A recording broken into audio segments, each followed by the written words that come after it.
Tourists are under attack as bloodthirsty sharks turn their dream dive into a nightmare, while pirates circle above, demanding treasure from the sea.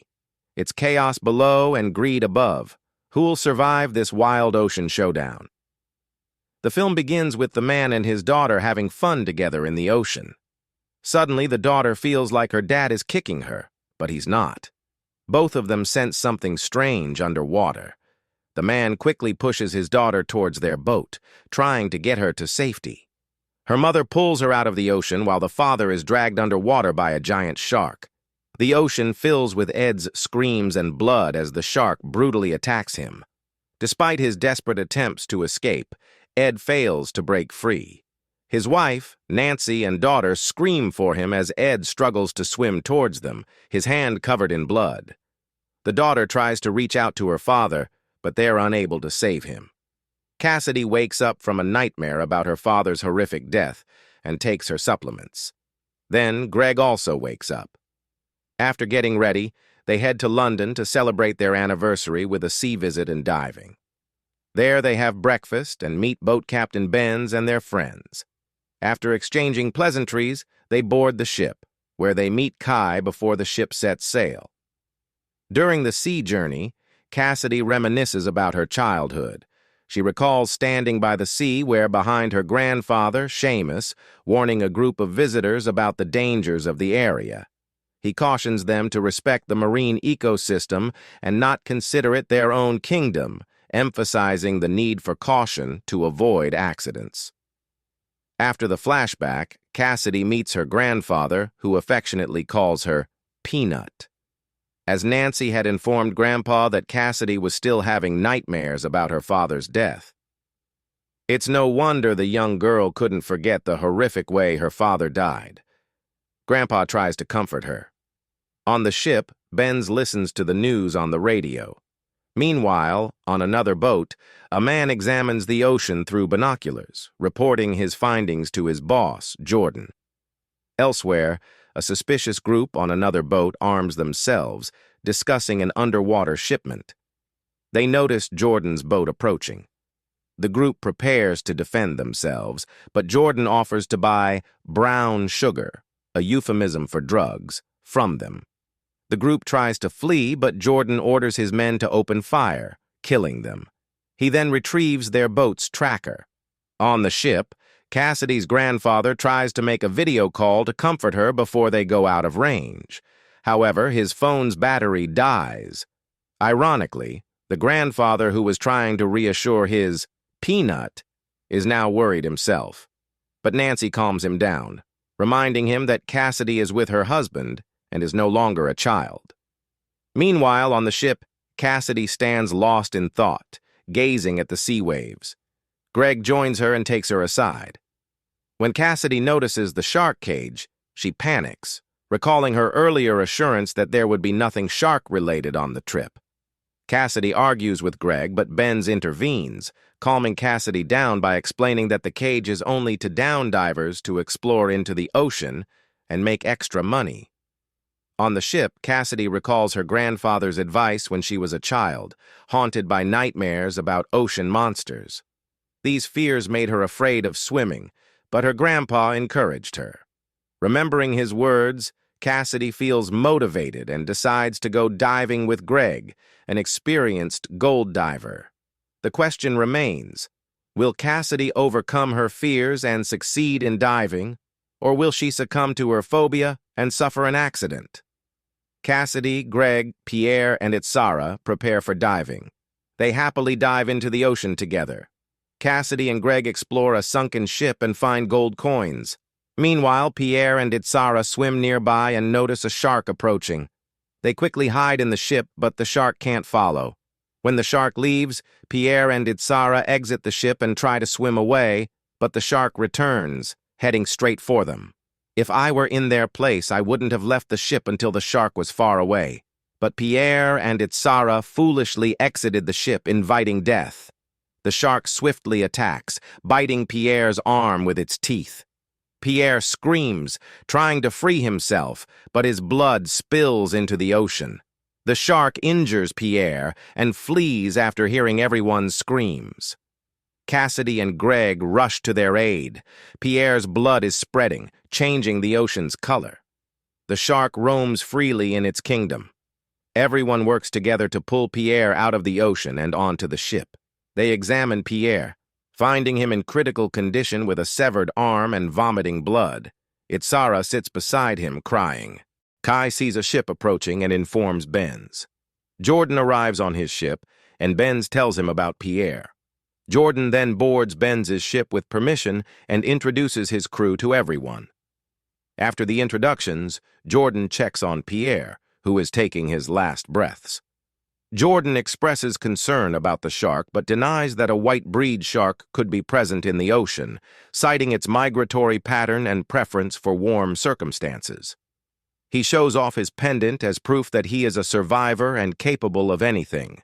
However, Pierre dies amidst Jordan's pointless boasts. Instead of helping, Jordan is busy bragging. Pierre's death triggers flashbacks of her father's death for Cassidy. Cassidy recalls her grandfather's encouragement and a crucial rule: visitors are in the species' kingdom. As Jordan walks away with Benz, lamenting Pierre's death, Gregg arrives and appreciates Jordan's actions while apologizing for everyone's ignorant behavior.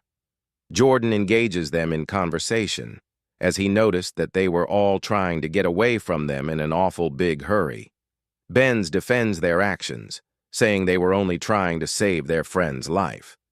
However, Jordan remains stubborn and insists that they keep quiet about what they saw. Cassidy arrives, and Gregg assures Jordan that they won't tell anyone, but Jordan remains skeptical. He orders his companions to kill everyone, but Benz tries to intervene, offering an agreement. Here, Jordan's true intentions are revealed. He wants to use their ship's gear because he lost his divers. His eyes fall on Benz's shark cage, and he wants to use it so his men go down into the ocean to retrieve his property. Jordan points a gun at Benz because he refuses to comply with Jordan's demands. Cassidy suspects Jordan of transporting drugs in the ocean, and her suspicions are correct. Cassidy explains to Jordan that the shark cage cannot carry the weight of his men and crates, and either his loot will return from the ocean, or his men will. This is because the ocean is also inhabited by bloodthirsty sharks. Cassidy, being an oceanographer, volunteers to dive into the ocean herself instead of sending his men. Jordan's friends agree with Cassidy's plan, and Jordan is impressed. Gregg wants to accompany Cassidy, but Jordan orders him to stay on the ship as a guarantee. Then Cassidy asks Jordan about the location of the crates.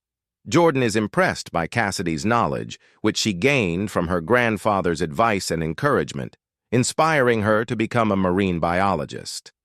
As Cassidy prepares to dive, her friends wait for her final decision, as they don't want for her to put herself in a danger.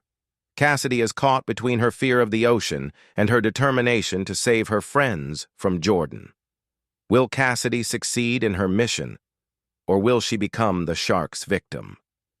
Cassidy is lowered into the ocean in a cage.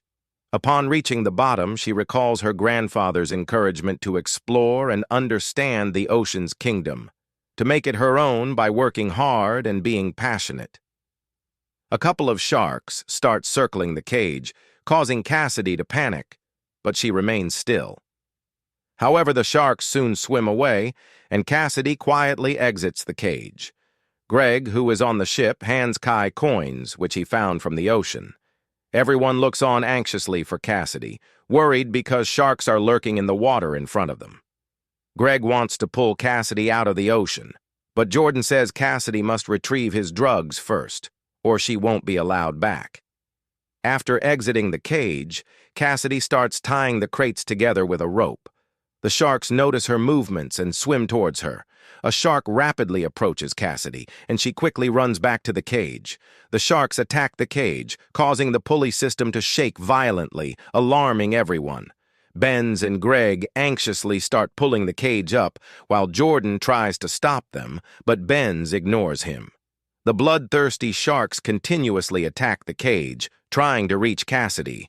As the cage rises, a shark bites the rope holding the crates, cutting it and causing one crate to fall back into the ocean. Cassidy reaches the ocean's surface, and Jordan orders her to stop and check the crates before boarding the ship. However, no one listens to him. Benz and Gregg pull Cassidy up.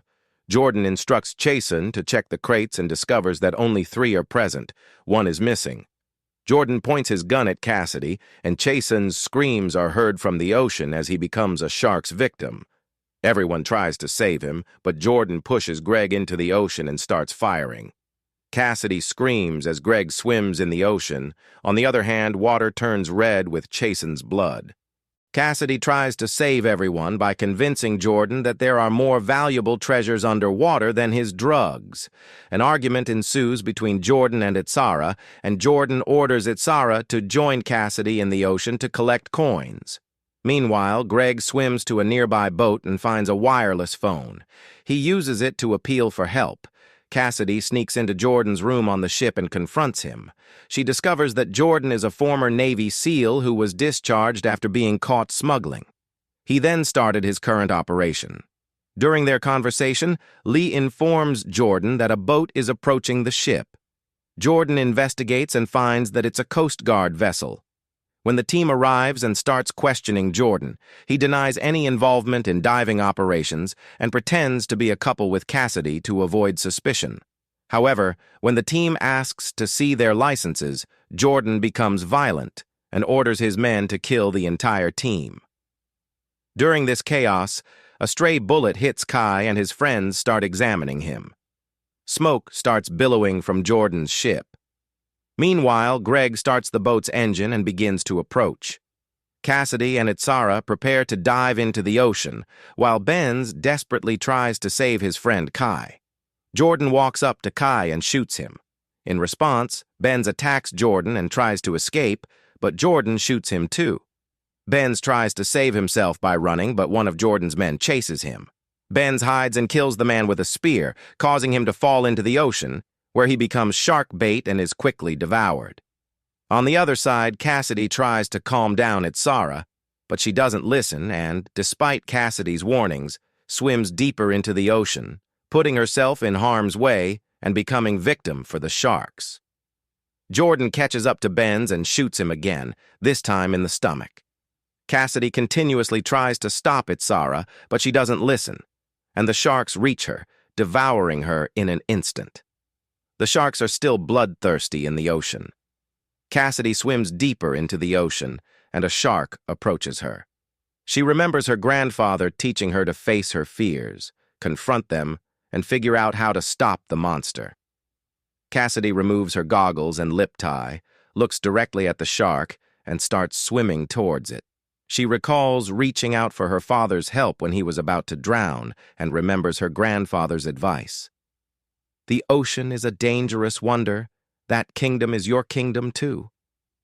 With these thoughts, Cassidy reaches out to the shark. How brave she's. I'll surely die even if I only witness this giant shark. Cassidy bravely touches the shark's mouth, causing its muscles to vibrate. The shark then turns around and swims away, and Cassidy emerges from the ocean. It's strange how a monster can be calmed with love, and if you show fear, it will surely hunt you. As Cassidy returns to the ship, Jordan starts questioning her about the gold, but seeing Kai's lifeless body, Cassidy rushes to him in shock.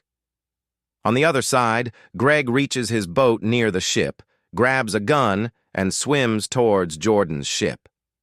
Gregg starts searching Jordan's office when Lee attacks him, but Gregg fights back and kills Lee with a knife.